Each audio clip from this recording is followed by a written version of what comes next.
जुन्या पेन्शन योजनेच्या वरून नवीन पेन्शन योजनेच्या संदर्भातला जी आर निघाला 31 ऑक्टोबरला शिक्षकांना काय मिळणार आहे आणि 1 नोव्हेंबरला लागलेल्याला काय मिळणार, एका दिवसाचा फरक आहे.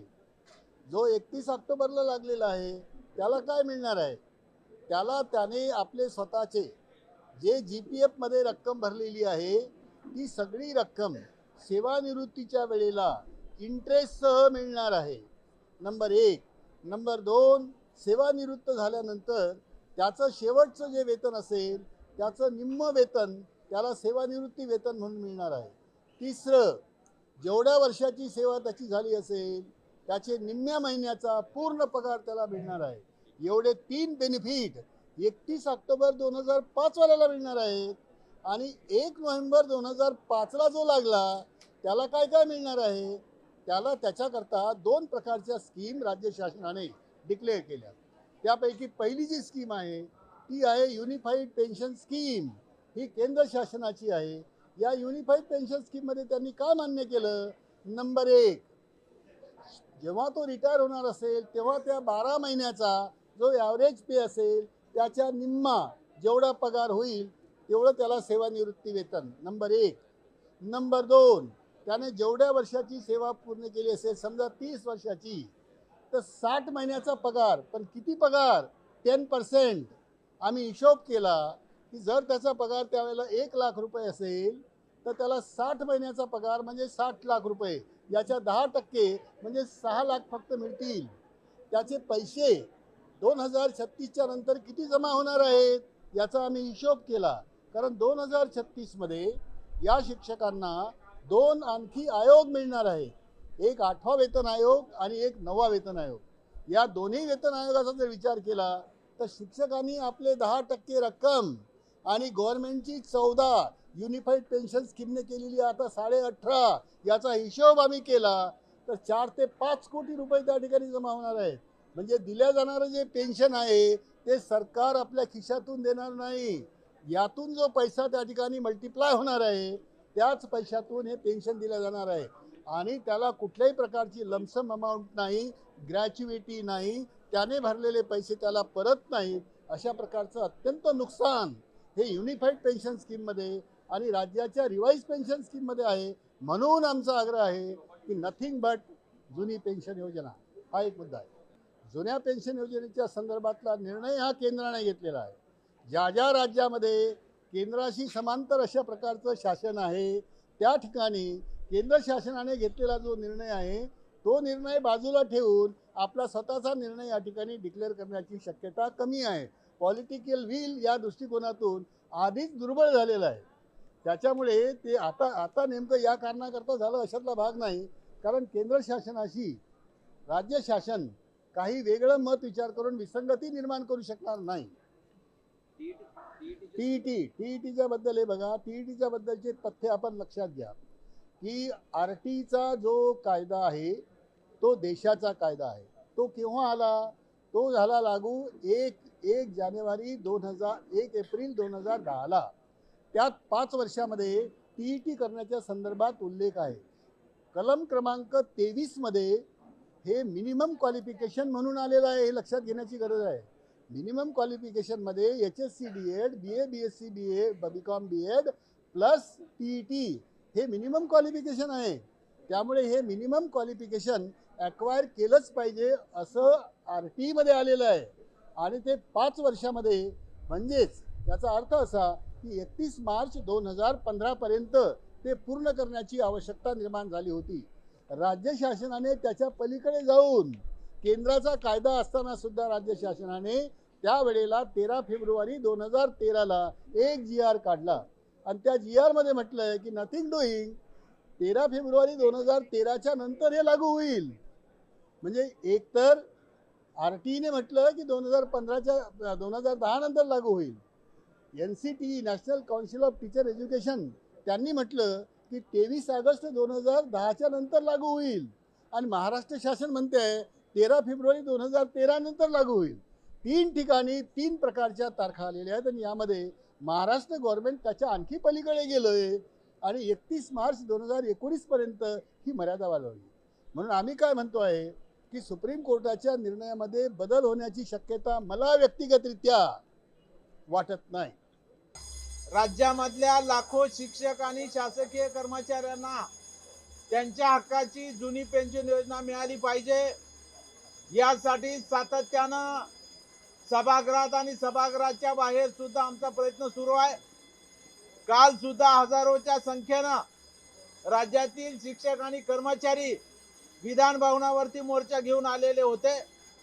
कारण जे शासकीय कर्मचारी आहेत, शिक्षक आहेत, सगळ्यांनाच काही जमीन शेती हा काही आधार नसतो आणि नोकरी आणि वेतन हेच फक्त मुख्य त्यांच्या जीवनाचा आधार असतो. त्यामुळं म्हातारपणाची काठी म्हणून पेन्शनकडे बघितलं जातं. त्यामुळं सेवानिवृत्त झाल्यावर त्यांच्या कुटुंबासाठी एक आधार म्हणून जुनी पेन्शन योजना दिली पाहिजे, यासाठी आम्ही सातत्याने शासन दरबारी प्रयत्न करतोय. आणि म्हणून आज सुद्धा आमच्या शिक्षक आणि कर्मचाऱ्यांना जुनी पेन्शन योजना लागू करावी.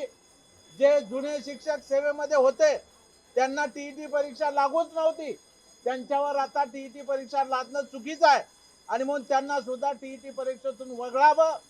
10 मार्च 2024चा जो संच मान्यतेचा जाचा GR आहे, ज्याच्यामुळं राज्यातील हजारो शिक्षक अतिरिक्त होणार आहेत, त्यांच्यावरती नोकरीचं गणांतर येणार आहे, तर तोही GR रद्द करावा.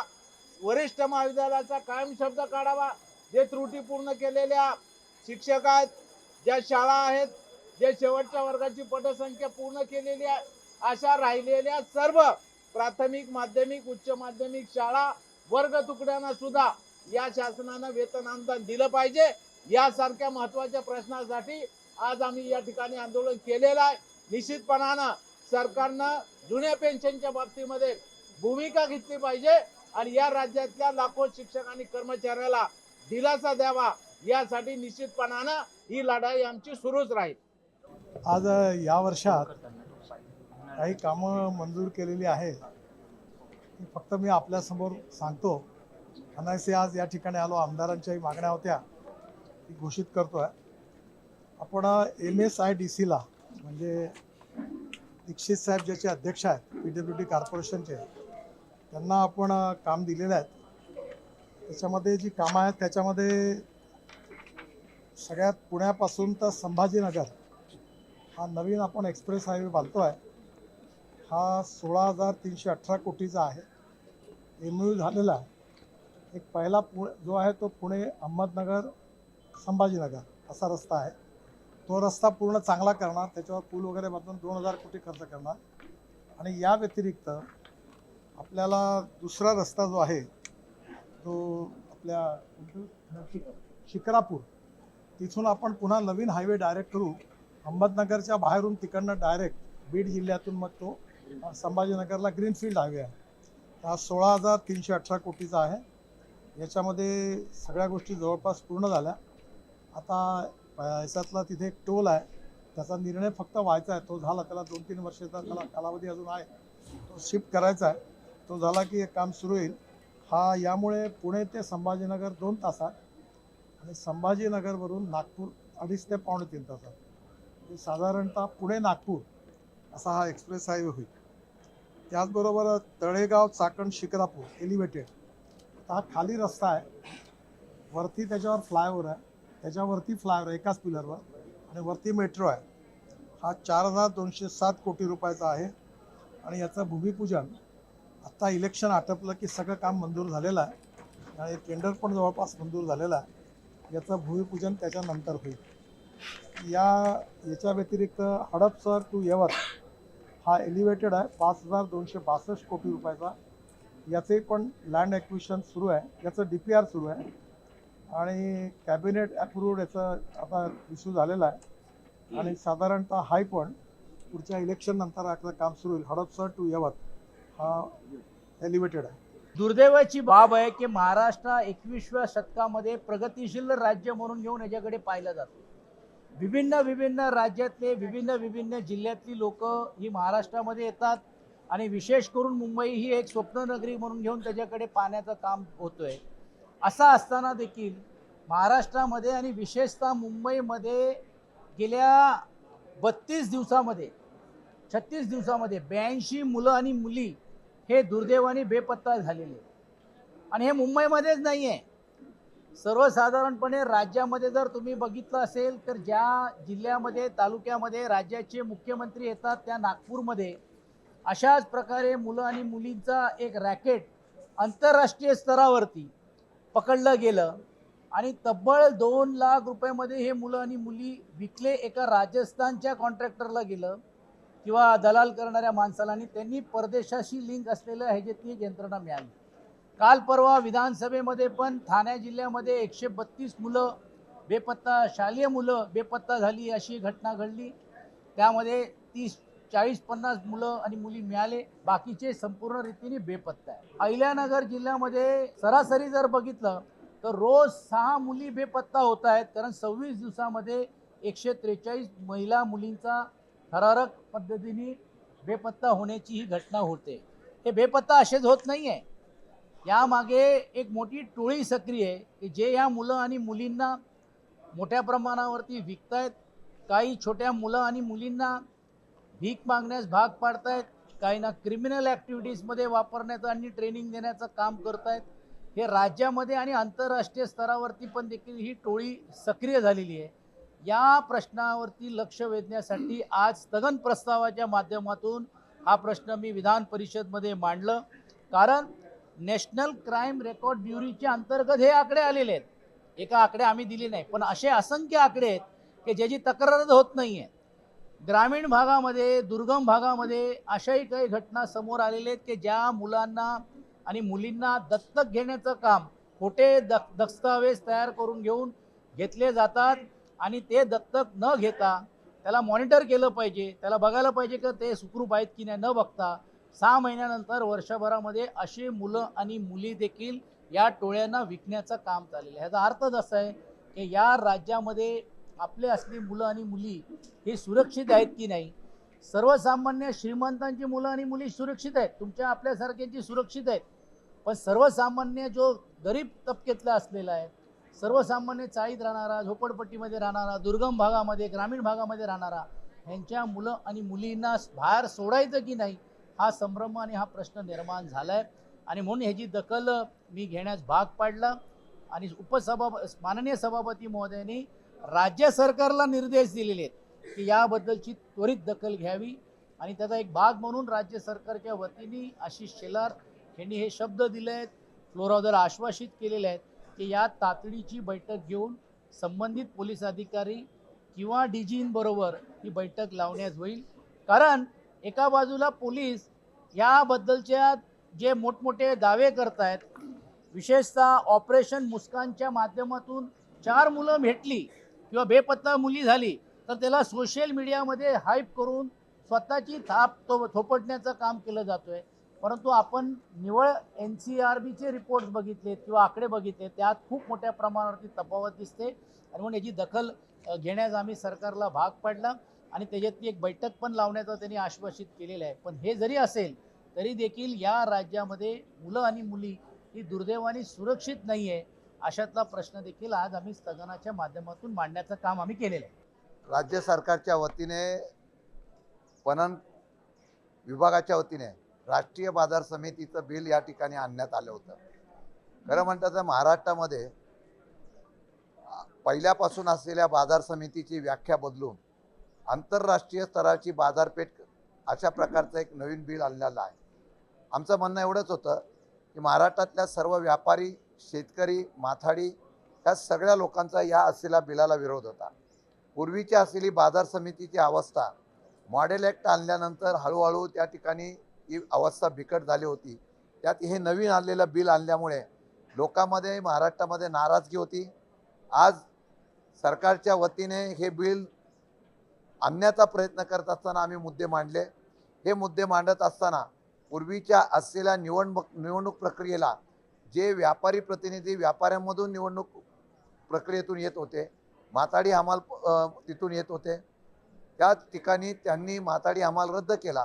पण निवडणूक प्रक्रियेच्या ऐवजी नॉमिनेट बॉडी करण्याच्या बाबतीमधला निर्णय घेतलेला होता. आमचा विरोध एवढाच होता की कुठलाही कायदा करा, पण राष्ट्रीय बाजार समिती करताना पूर्वीच्या बाजार समितीला धक्का लागू नये आणि त्याचबरोबर असलेल्या लोकांमधूनच निवडून देणारे प्रतिनिधी यावे, नॉमिनेट करू नये अशा प्रकारची आम्ही हरकत घेतली आहे. मला वाटतं की बरीच चर्चा झाल्यानंतर राज्य सरकारच्या वतीने पणन मंत्र्यांनी ग्वाही दिलेली आहे की हे बिल जरी मंजूर झालं तर मार्चपर्यंत या बिलामधल्या आपल्या सर्वांच्या समितीबरोबर चर्चा करू, एक समिती स्थापन करू आणि या समिती स्थापन करून त्याच्यावर सविस्तरपणे चर्चा करून मार्चच्या अधिवेशनामध्ये सुधारित नियमावली आणून त्या प्रकारे या असलेल्या बाजार समितीच्या घटकांना कुठेही धक्का लागणार नाही अशा प्रकारची ग्वाही दिलेली आहे. मला वाटतं की महाराष्ट्रामध्ये राष्ट्रीय बाजार समितीच्या नावाखाली खाजगीकरण होऊ नये याच्या संदर्भातला आमचा विरोध तीव्र आहे. मार्चमध्ये सरकार काय करतं याच्याकडे बघून हे आंदोलन भविष्य काळामध्ये आम्ही तीव्र करण्याची भूमिका निश्चितपणाने घेऊ. सभागृहामध्ये लक्षवेधीच्या माध्यमातून महाराष्ट्रामध्ये तसेच माझ्या संगमनेर मतदारसंघामध्ये MD ड्रग्सची मोठ्या प्रमाणात तस्करी सुरू असून MD ड्रग्सच्या माध्यमातून तरुणाईला व्यसनाधीन करण्याचा कार्यक्रम काही जण करत आहेत. तर त्या संदर्भात जी लक्षवेधी मांडली होती त्याला सरकारने सकारात्मक प्रतिसाद दिला. 103 ग्रॅम ड्रग्स सापडलं होतं. यामध्ये जे आरोपी आहेत या आरोपींना राजकीय पाठबळ संगमनेरमध्ये काही माजी लोकप्रतिनिधींकडून दिलं गेलं होतं. जो MD ड्रग्सचा आरोपी आहेत त्याच्याबरोबर त्यांचे केक भरवतानीचे सुद्धा फोटो सोशल मीडियावरती जाहीर झाले आहेत. 4 दिवसापूर्वीच माझ्या संगमनेर मतदारसंघामध्ये 300 किलोच्या पुढं गांजाची सुद्धा कारवाई करण्यात आली आणि यामध्ये सुद्धा जे आरोपी आहेत दुर्दैवाने हे आरोपी सुद्धा माजी लोकप्रतिनिधींच्या गाडीमध्ये फिरतानीचे सुद्धा त्यांचे व्हिडिओ व्हायरल होत आहेत. त्यामुळं निश्चितच हा प्रकार कुठंतरी याला राज्याश्रय मिळतोय का हा एक विषय गंभीर स्वरूपाचा झाला आहे. मी आमदार झाल्यापासून संगमनेरमध्ये प्रत्येक अवैध धंद्यांना बंद करण्याच्या सूचना पोलीस प्रशासनाला दिल्या होत्या. त्यामुळं आज ह्या कारवाया मोठ्या स्वरूपात सुरू झाल्यात. परंतु या कारवाया सुरू असताना सुद्धा काही राजकीय लोक पोलीस प्रशासनावरती दबाव टाकून या कारवाया थांबल्या पाहिजे यासाठी प्रयत्न करतात. त्यामुळे माझी सभागृहाला विनंती होती का पोलीस प्रशासनावरती जर काही माजी आमदार संगमनेरचे दबाव टाकत असेल तर त्यांच्यावरती सुद्धा यामध्ये कारवाई झाली पाहिजे. त्यांना सुद्धा तुम्ही सहआरोपी केलं गेलं पाहिजे. तसेच मागच्या आठवड्यामध्ये मी 2 पोलीस कर्मचाऱ्यांचे नावं घेतले होते, चौधरी आणि घोडके म्हणून. हे पोलीस कर्मचारी या चुकीच्या प्रवृत्तीला चुकीच्या धंद्यांना पाठबळ देत आहे. तर त्यांच्याकडून सुद्धा मला अप्रत्यक्षपणे धमकी देण्याचा प्रकार समोर आला आहे. त्यामुळे आज सभागृहाला मी सुद्धा विनंती केली का या कर्मचाऱ्यांवरती तात्काळ कारवाई झाली पाहिजे व जिल्ह्यामध्ये जे तस्करी सुरू आहेत ही कुठंतरी थांबली पाहिजे. गृहराज्यमंत्री महोदय यांनी त्याला सकारात्मक उत्तर देऊन याच्यावरती कारवाई निश्चित केली जाईल अशा सूचना दिल्या आहेत. आज आपल्या विधिमंडळाचं अधिवेशन नागपूरमध्ये गेल्या आठवड्यापासून सुरू आहे आणि या ठिकाणी अनेक विषयांवरती चर्चा होत आहे. एक तर नागपूर ही आपली उपराजधानी आहे आणि विदर्भाच्या प्रश्नांवर विशेष करून या ठिकाणी चर्चा होत असते, इतर विषयावर चर्चा होतेच होते. विदर्भाच्या विकासासाठी मोठ्या प्रमाणामध्ये चर्चा करण्यासाठी अधिवेशन असतं. तर आज मी या ठिकाणी मारलेला आहे विधिमंडळाचा फेरफटका. मी आज विधिमंडळाचा मारलेला आहे फेरफटका कारण मला द्यायचं आहे ठाकरे बुद्धूंना झटका.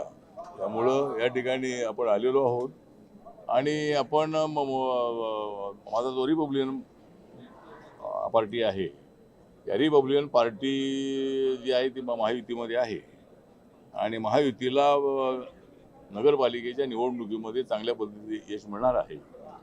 जरी आम्ही एकमेकांच्या विरोधामध्ये लढलो असलो तरी आमचा तो गणित कावा होता. आम्ही एकमेकांच्या विरोधामध्ये उभे राहिलो पण नगर परिषदेमध्ये चर्चा फक्त आपल्या महायुतीची होती. त्यामुळं ठाकरे बंधूंची चर्चा नव्हती किंवा काँग्रेसची फार चर्चा नव्हती. त्यामुळे ठीक आहे. तर आता मात्र निर्णय घेण्यात आलेला आहे. देवेंद्र फडणवीस, एकनाथ शिंदे आणि अजितदादा पवार, रवींद्र चव्हाण यांनी चर्चा केलेली आहे आणि रिपब्लिकन पक्षाला सोबत घेऊन सगळ्या ज्या महानगरपालिकेच्या निवडणुका आहे 29 महानगरपालिकेच्या निवडणुका एकत्रित लढण्याचं ठरलेलं आहे. आता विरोधी पक्ष नेता जो आहे त्याला जे संख्या असते त्या संख्येवरती विरोधी पक्ष नेत्याची जबाबदारी देण्यात येते.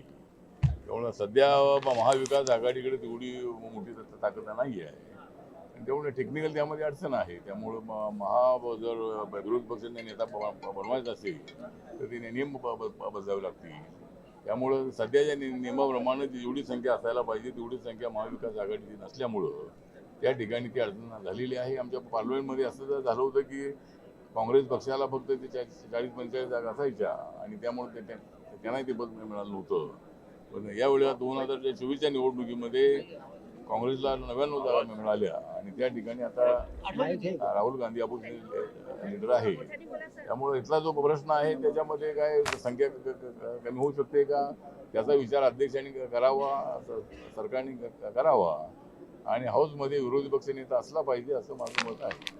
मुंबई शहरामध्ये गेल्या अनेक वर्षांपासून funnel zone, Juhu military transmitter station आणि इतर डिफेन्स एरियाजच्या रेडियसमधले पुनर्निर्माणाचे पुनर्विकासाचे प्रकल्प जे हाईट रिस्ट्रिक्शनमुळे रखडलेले होते त्यासाठी आताच माननीय मुख्यमंत्री महोदयांनी महाराष्ट्राच्या विधानसभेमध्ये एक नवीन पॉलिसी घोषित केलेली आहे, ज्यामध्ये इन्सेंटिव्ह FSI आणि TDR देऊन तसेच इतरत्र दुसऱ्या स्कीममध्ये क्लब करून 33/7 आणि 33/9चे सर्व इन्सेंटिव्ह त्याच्यामध्ये लागू करून या ठिकाणी अशा प्रकारच्या सर्व क्षेत्रांमधील रखडलेले पुनर्विकासाचे प्रकल्प कार्यान्वित करण्याच्या दृष्टिकोनातून त्यांनी आज एका पॉलिसीची घोषणा केलेली आहे.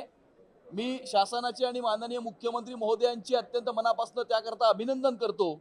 तसेच दहिसर आणि जुहू DN नगर येथील एअरपोर्ट अथॉरिटी ऑफ इंडियाच्या जमिनीवर असलेले ट्रान्समीटर आणि रिसिव्हिंग स्टेशन्सच्या परिघामध्ये जे रिडेव्हलपमेंटवरती किंवा पुनर्विकासावरती हाईट रिस्ट्रिक्शन होती त्या दोन्ही जमिनीवरचे जे रडार आहेत, रिसिव्हिंग आणि ट्रान्समिटिंग स्टेशन आहेत, ते इतरत्र दुसऱ्या ठिकाणी हलवून दहिसर आणि जुहू DN नगर परिसरातील त्या रेडियसमधील जे पुनर्विकासाचे प्रकल्प त्या ठिकाणी अडकले होते, हाईट रिस्ट्रिक्शनमुळे अडकले होते, त्या ठिकाणचे रडार अन्यत्र हलवण्याचा निर्णय हा शासनाने केलेला आहे. आणि दहिसर, जुहू आणि DN नगर आणि आजूबाजूच्या परिसरातील जो खोळंबलेला पुनर्विकास आहे त्याला चालना देण्याचा निर्णय हा माननीय मुख्यमंत्री महोदयांनी आज महाराष्ट्राच्या विधानसभेमध्ये घोषित केलेला आहे. सन्माननीय मुख्यमंत्री देवेंद्र फडणवीसजींनी आत्ताच सभागृहात निवेदन करून मालाड कांदिवली विभागातील COD ग्रस्त इमारतींच्या प्रश्नाबाबतीत अत्यंत दिलासादायक अशा पद्धतीचं वक्तव्य त्या ठिकाणी केलेलं आहे. आणि मालाड कांदिवली भागातील ज्या इमारतींच्या पुनर्विकासाला काही प्रमाणात यापुढे बाधा निर्माण होत होती ती बाधा आता पूर्णपणे दूर झालेली आहे आणि इन्सेंटिव्ह FSI मुळे या इमारतींचा पुनर्विकाससुद्धा यापुढच्या काळामध्ये मार्गी लागेल. याच्याबद्दल मालाड कांदिवलीकरांच्या वतीने मी राज्याचे मुख्यमंत्री माननीय देवेंद्र फडणवीसजी, राज्य सरकारचं, एकनाथ शिंदेजींचं मनापासून खूप खूप अभिनंदन करतो. लोकांशी निगडीत असा मुद्दा आहे. सरकारने 600 रुपये ब्रास रेती द्यायचं म्हणून कबूल केला आहे, पण या विदर्भामध्ये पूर्ण सर्रास माफिया राज चालू आहे. आज प्रति ट्रक नागपूरला समजा रेती पाहिजे तर 1.5 लाखापर्यंत आहे साहेब. आज माफिया लोक आमच्यासारख्या माणसांना धमकी देत आहेत. आज सुधीर मुनगंटीवार साहेब आहेत, त्यांना सुद्धा धमकी दिली. विजय भाऊ वडेट्टीवार, त्यांना सुद्धा धमकी दिली. काय चालू आहे या महाराष्ट्रामध्ये? घरकुलासाठी रेती मिळत नाही. सरकारी कामाला आज भंडारा जिल्ह्यामध्ये रेतीच बंद आहे. प्रश्न हा पडतो की गोंद्याची रेती चालू आहे आणि पूर्ण महाराष्ट्रामध्ये आज घाट लिलाव होत आहेत, पण तिथं डेपो चालू आहे. तर का बरं चालू आहे हा प्रश्न चिन्ह निर्माण होतो. भंडाऱ्याचा का बरं बंद आहे? तिकडे चंद्रपूर दूरचा चालू आहे, पण इकडे नागपूरचे आता मागच्या वीकलाच चालू झाले. हा प्रश्न पडतोय की दूरचे पहिले रेती संपवण्याचं काम आणि मग जवळचं. आज भंडाऱ्यामध्ये रेती घाटाचा लिलाव 15 तारखेपासून, मला वाटते 11 तारखेपासून चालू झालेला आहे. 28 घाटाची EC ऑलरेडी वर्षभरापासून मिळाली आहे, पण अजूनपर्यंत घाट लिलाव झाले नाही. आज सामान्य माणसाला काम करण्याकरता रेती उपलब्ध नाही आणि हे रेती माफिया सर्रास आपल्या मनात येईल ते त्याप्रमाणे ते रेती विकत आहेत. WR ची रेती चालू आहे, D रॉयल्टी चालू आहे, पण प्रशासनाचं काही लक्ष नाही. WRच्या ट्रकनं भंडाऱ्यामध्ये तिथे एका जणाचा ऍक्सिडेंट झाला. मुद्दा हा आहे का ऍक्सिडेंट तर झालाच, परंतु तो कुठून ट्रक आला होता याची शहानिशा समजा केला असता तर तो घाट बंद करता आला असता. मालगावमध्ये एका जणाचा आता मर्डर झाला की तिथं तो मरण पावला, हा एक प्रश्नचिन्ह आहे. आज अंतिम आठवडा प्रस्तावावर चर्चेला सुरुवात झाली आणि राज्यातील अनेक प्रश्न या ठिकाणी सरकारच्या लक्षात आम्ही आणून दिले.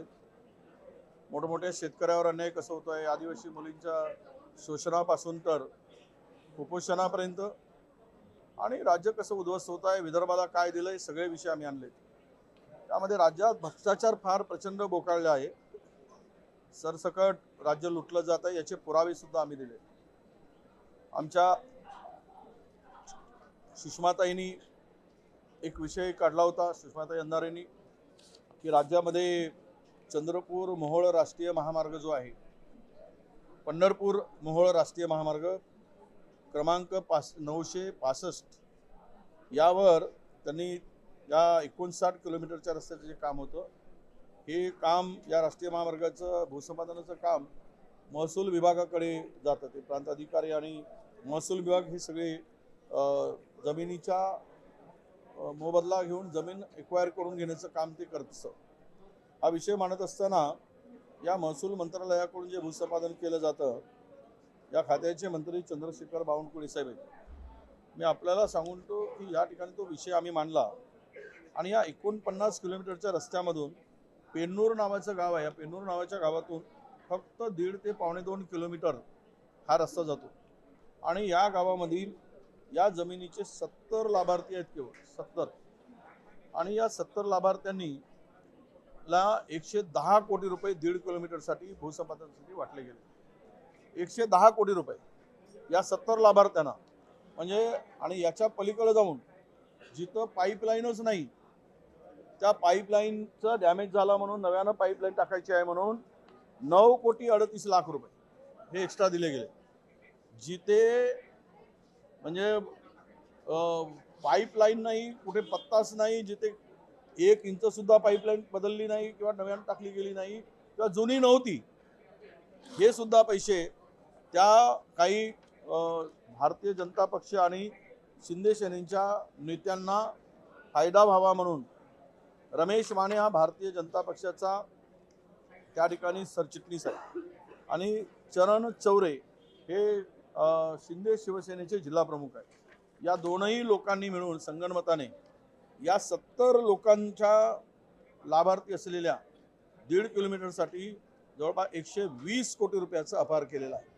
यामध्ये काही लोकांनी दुबार तिबार पद्धतीनं लाभार्थी म्हणून फायदा उचलला.